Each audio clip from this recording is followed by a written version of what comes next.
이번에는 맹자 이루하 18장을 통해 성공적으로 학을 추구하는 올바른 방법에 관해서 살펴보도록 하겠습니다.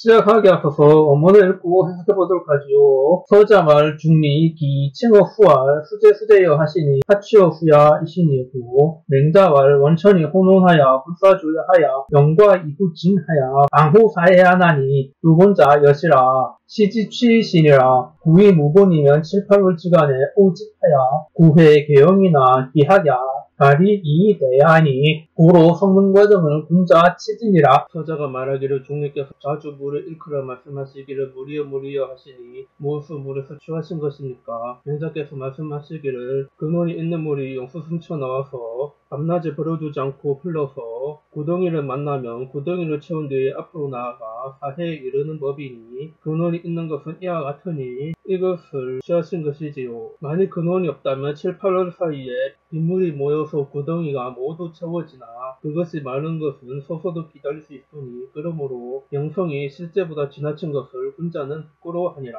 해설이 앞서서 새로 나온 한자를 익혀보도록 하겠습니다. 더군중은 사람 인병과 가운데 중이 결합된 글자로 원래는 가운데 중에 사람 인이 없으나 후대에 의미가 변화되어 사람 인병이 추가되어 만들어진 글자로 사람 가운데 있는 사람이라는 의미로 버금이라는 뜻이 생겼다고 합니다.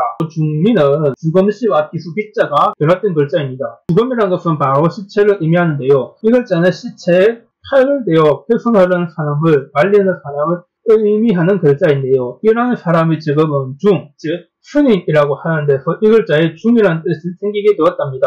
빠르를 극은 하늘과 땅을 이어주는 역할을 한 사람이 무당이 사람들의 간절한 소망을 들어주기 위해서 기도하는 모양의 본뜬 글자로 이 글자가 처음 만들어졌을 때는 입구와 손을 형태로 하는 두 글자의 형태가 없었으나 후대의 의미를 분명하기 위해서 두 글자의 형태가 생겨난 뒤로 이 글자의 원래 의미를 파악하기 어렵게 되었습니다. 이를 바탕으로 빠르의 극자는 하늘과 땅을 이어주는 무당이 사람들의 간절한 소망을 이뤄주기 위해서 손과 입을 빠르게 움직여서 하늘에 기도하는 데서 빠르다 이 뜻이 나왔고 손과 입을 빠르게 움직이려면 빠르게 움직여야 되니 자주라는 뜻이 파생되었다고 합니다. 물수는 물이 흘러가는 모양을 본뜬 글자입니다. 센처는 돌 틈에서 물이 흘러나오는 모양을 본뜬 글자로 글자 모양이 변화하는 과정에서 틈에서 물이 나오는 모양이 신택자와 물수가 결합된 것처럼 바뀌었다고 합니다. 섞일 호는 기본적으로 물수와 형곤 결합된 글자입니다. 그리고 또 형곤은 해일과 전줄 빗자가 결합된 글자인데요. 그래서 이 글자는 물수와 해일과 전줄 빗자가 결합된 글자로 이 글자는 물가에 있는 사람들이 나란히 서서 태양을 올려다보고 살아가는 데서 섞이다는 뜻이 나왔다고 합니다. 집사는 지붕과 기둥을 본따 만들었으나 글자가 변화하는 과정에서 사람인과 또 설이 결합된 것처럼 바뀌어서 원래 의미를 파악하기 어렵게 됐는데요. 이 글자는 원래 뜻인 집에서 의미가 파생되어 집에서 씨를 내버려둬 에서 버리다는 뜻이 파생되었다고 합니다. 찰력은 제기 안에 제수를 잔뜩 채워놓은 모습을 본뜬 글자인데요. 여기서 제수는 제사를 지낼 때 쓰는 음식이라는 뜻입니다. 제사를 지내기 전에 제사상이 잔뜩 차려진 모양에서 제기 하나에 제사에 쓰는 음식이 가득 채워져 있다는 것을 보고 차라는 뜻이 나왔습니다. 과목과는 벼화와 말두가 결합된 글자로 말두는 곡식을 담는 그릇을 본뜬 것이라고 합니다.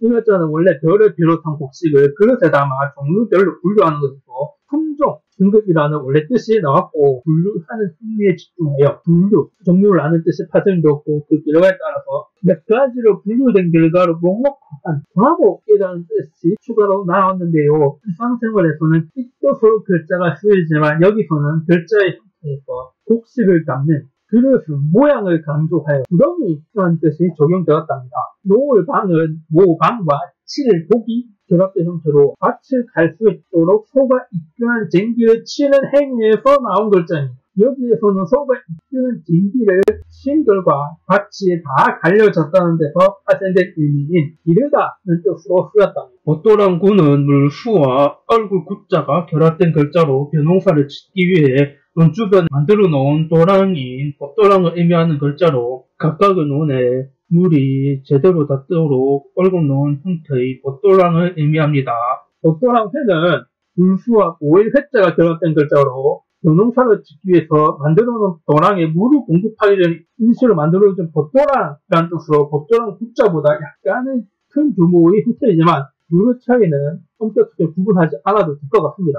말을 학은 물수와 구두 고자가 결합된 글자로 물이 바짝 빨라버려서 단단한 바닥이 드러난 모습을 본뜬 글자라고 합니다. 새로 나온 한자의 뜻 중에 생소한 단어가 하나 있었죠. 봇도랑이 무엇인지 알아보도록 할게요. 봇도랑은 음주변에 있는 도랑을 말하는데요. 이런 도랑은 보호라고 불리는 물이 모여진 곳에서 흘러와서 땅속으로 물을 공급하는데요. 다음으로 기로하 18장의 원리를 살펴보도록 할게요. 항문을 할 때 물이 근원에서 흘러가 웅덩이를 메워서 앞으로 나아가 큰 바다로 이루어가는 것처럼 단계를 차근차근 밟아가면서 해야지 단계를 뛰어넘어가면서 공부하지 말아야 한다는 것이에요. 수학 공부를 하는데 모두 다 외워놓고 다음 단계인 공배수, 공락수 공부하지 않고 공수분해나 방정식 그리고 함수, 기하, 어려운 수학을 공부를 하게 되면 기초가 단단하게 되어 있지 않기 때문에 언젠가는 바닥이 드러나게 되고 그것이 문제가 되어서 응용 문제를 거의 풀 수 없는 상태에 이르게 됩니다. 세속에서는 기초가 배운 것을 제대로 익히지 않았는데도 빠르게 그리고 많이 배우는 풍조가 발현해가지고 선행학습에 집착하는 경향이 있는데요. 그렇게 공부하게 되면은 머리에 남는 것이 없을 뿐만이 아니라 현행 과정과 후행 과정에 대해서도 똑바로 알지 못하는 심각한 문제가 생기게 됩니다. 즉 단계를 뛰어넘어서 공부하는 것은 마치 빗물 모인 또랑인 것처럼 근원이 없는 공부이기 때문에 언제 바짝 말라서 바닥을 드러낼지 모르게 되는 것입니다.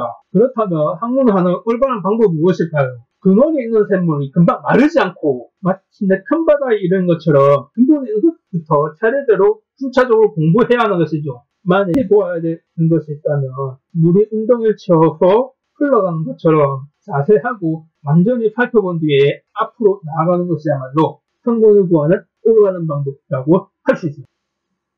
이번 영상에서는 학을 할 때 어떤 방법으로 구애하는지에 대해서 살펴보았습니다. 영상의 내용을 간단하게 요약하자면 학문을 구하는 올바른 방법은 배운 내용을 순차적으로 학습하고 자세하고 완전히 살펴보면서 완전히 학습하되 절대로 자기 단계를 뛰어넘어서 공부를 해서는 안 된다는 것입니다. 다음 영상에서는 맹자, 고자 산 11장을 통해 산 속에 오솔길이 보이죠. 이 오솔길 잘 기억해 주시기 바랍니다. 이 오솔길이 다음 영상의 내용이 주된 핵심이 되겠습니다. 학문을 해야 달성